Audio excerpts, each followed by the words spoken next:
In addition to the PostgreSQL command line interface, there is another graphical user interface called pgAdmin. When you first open up the pgAdmin, it asks you for a master password. When you enter the password and check the save password box, it won't ask you anymore for the password when you log into the different database servers.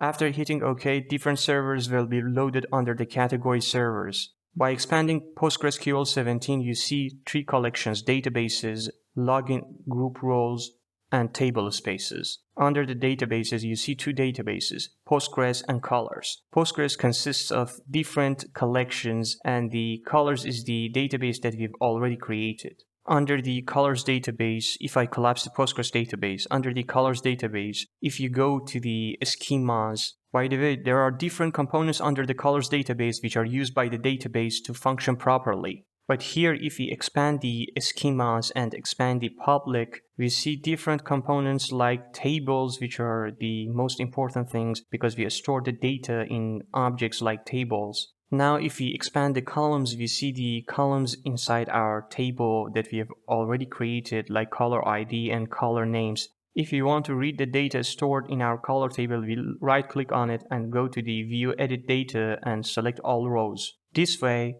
a SQL query will be actually run and the data inserted in the color ID and color name are shown. That is equivalent to running the SQL command select all from public.colors. By all, I am referring to the wildcard asterisk. Basically, this is the way to read data from the table using the pgAdmin graphical user interface. Do not forget to like this video and subscribe to the channel to not lose future content on PostgreSQL. As always, see you all later.